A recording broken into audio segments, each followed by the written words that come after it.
Bapak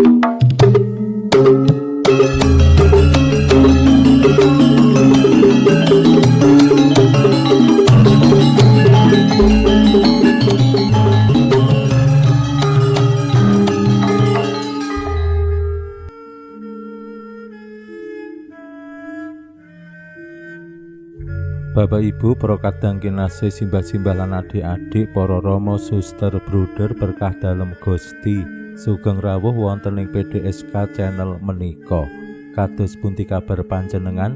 Mugi-mugi bagas kasarasan kesehatan kawilujengan tansah mengku kula panjenengan sami anggenipun nglampahi gesang ing dinten menika. Lan mugi-mugi lumantar panglimbang basa Jawi waosan Injil kula panjenengan sansaya saged nggayuh iman kapitadosan ingkang leres lan mantep. Langkung-langkung anggenipun kula panjenengan sansaya wantun bangun pamartobat, ngenggalaken diri sansaya saged nunggil kalian Gusti lan lumampah wonten ing margining kawilujengan dalem kanthi setya. Dinten menika dinten mirunggan, yen Bapak Ibu para kadang kinasih simbah-simbah adik-adik nderek misa mesti pirsa menapa sing mirunggan. Inggih menika kula panjenengan nampi awu wonten ing Bathuk. Dinten menika dinten Rebo Awu. Kula panjenengan miwiti malih mangsa mirunggan mangsa Prapaskah kangge cecawis ngriyayakake riyadi Paskah ingkang dados puncak lan sumbering iman kapitadosan kula panjenengan. Bilih Gusti Yesus sampun kersa sangsara seda sinalip lan wungu mulya kangge nebus sedaya dosa. Kula panjenengan dikersakake pasamuan suci cecawis sacara mirunggan khusus istimewa sajroning kirang langkung 50 dinten kanthi poso, donga lan dana. Menika kautaman mirunggan ing sajroning mangsa Prapaskah kados pundi kula panjenengan dados pribadi-pribadi sing migunani, ampun ngantos malah ngegung-ngegungake diri, ngunggul-unggulake diri, menonjolkan diri lan dados pribadi sing sombong. Ing mangsa Prapaskah kula panjenengan kaajak martobat kanthi penuh ngandhap asor ngakeni bilih kula panjenengan menika tiyang sekeng, tiyang sing gampil dumawah ing dosa lan kathah banget dosa-dosa ingkang sampun dipun lampahi. Boten wonten alasan kangge kula panjenengan membanggakan diri ing ngarsaning Allah. Mbok menawi ing ngarsanipun sesami awake dhewe iso menyombongkan diri, membanggakan diri. Ning ing ngarsaning Allah temtu kula panjenengan boten saged. Semangat pamartobat kanthi sansaya mbangun ningkataken poso, donga lan dana menika dados cara anggenipun kula panjenengan bangun gesang sing andhap asor lan sansaya wantun dados berkah tumraping sesami. Mugi mangsa Prapaskah kanthi kula panjenengan nampi awu, kula panjenengan dipun elingaken awake dhewe saka lebu, saka awu lan saombene ya bakal bali maneh dadi awu, dadi lebu. Sukmane awake dhewe kuat ning badane awake dhewe menika sekeng. Mila kadangkala yen kula panjenengan namung gegeki nepsuning badan, awake dhewe ora bakal bisa nggayuh kasucian sing dikersakake Gusti kanggo gesang kasuwargan. Mangsa Prapaskah dados mangsa retret agung tumraping kula panjenengan sami supados ing sakmangkih ing riyadi Paskah kula panjenengan kanthi suka bingah ngriyayakake sih kawilujengan dalem Allah. Pramila monggo kita pirengaken sabda dalem Gusti ing dinten menika lan kita wiwiti kanthi sembahyang sawetawis. Konjo ing asma dalem Yang Rama saha Yang Putra tuwin Yang Roh Suci. Amin. Suwawi sami munjuk. Gusti Yesus sabda dalem Yang Rama ingkang sampun manjalma, mugi karsa ngandika dhateng kawula wonten ing asepen ing telenging manah kawula. KBKO kegiatan lan panglipur ingkang manjing ing sabda dalem kapenuwana kawula mawi ro ing kawicaksanan dalem. Mugi-mugi srana anggen kawula maos lan mirengaken sabda dalem, kawula sansaya nunggil ing sampeyan dalem. Amin.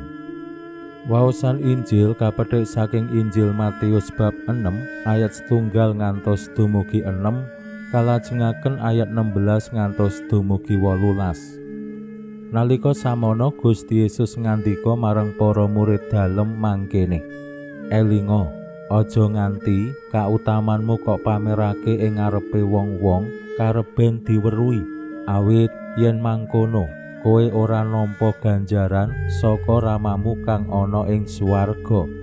Mula yen aweh dana, aja kaya wong lamis sing golek alem ana ing sinagoga lan ing lurung-lurung.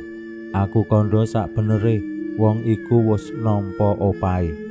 Balik kowe yen aweh dana, aja nganti tanganmu kiwa ngerti sing ditindakake tanganmu tengen. Anggonmu aweh dana kanthi sesideman, lan Ramamu kang priksa prakara kang sumimpen bakal paring lirune. Dene yen kowe sembayang, aja kaya wong lamis sing ngadeg ana ing sinagoga utawa ing pojok dalan kareben diweruhi ing wong. Aku kandha sakbenere wong-wong mau wis padha nampa opahe. Balik kowe yen sembayang, mlebu ing senthongmu, tutupen lawange lan munjuk marang Ramamu kang ana ing asepi, lan Ramamu kang priksa ing asepi bakal paring lirune." Makaten sabda dalem Gusti.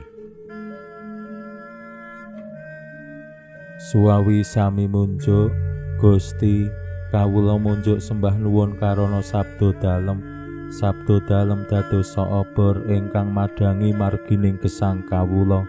Katuntuna kawula sageta sabda dalem menika numusi manah ngantos tansah ngrembaka kangge nggayuh gesang ing swarga. Amin.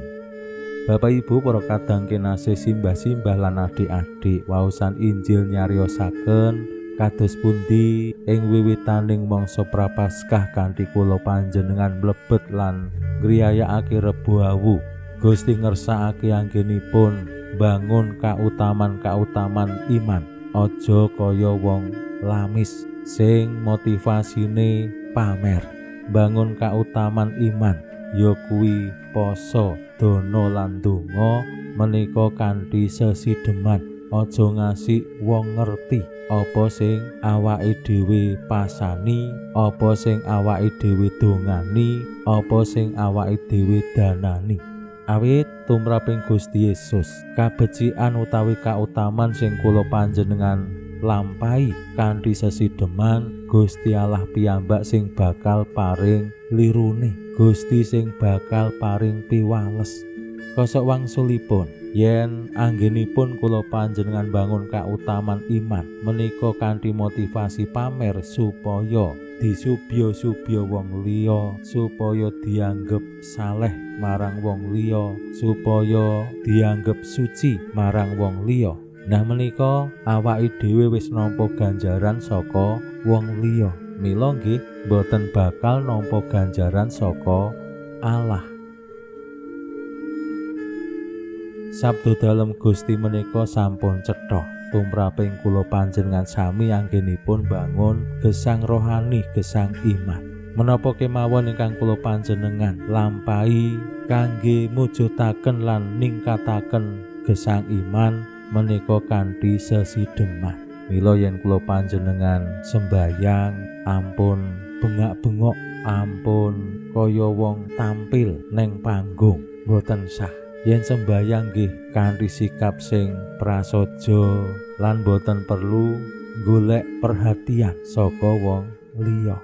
Semanten ugi yen poso ora sah kudu pamer, wah aku mau poso, aku lagi poso lho, aku lagi sesirik lho, aku saiki ing mangsa Prapaskah ora udut. Boten sah cerita-cerita.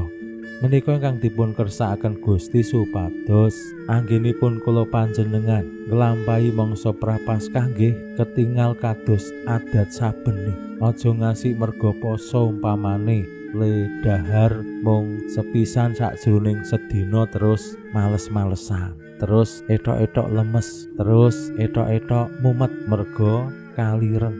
Nah Gusti mboten ngersakake sing mekaten. Mugi-mugi mangsa prapaskah menika dados srana anggenipun kula panjenengan mangsulaken malih kaluhuraning martabat manungsa awit saking dosa ingkang kula panjenengan lampahi. Pinuji Allah sakmenika sarta ing salami-laminipun. Salam sehat, salam bahagia, salam katentreman. Lan mugi-mugi lumantar panglimbang dinten menika kula panjenengan tansah jinangkung ing berkah dalem Gusti ingkang Maha Kuwasa, Yang Rama saha Yang Putra tuwin Yang Roh Suci. Amin.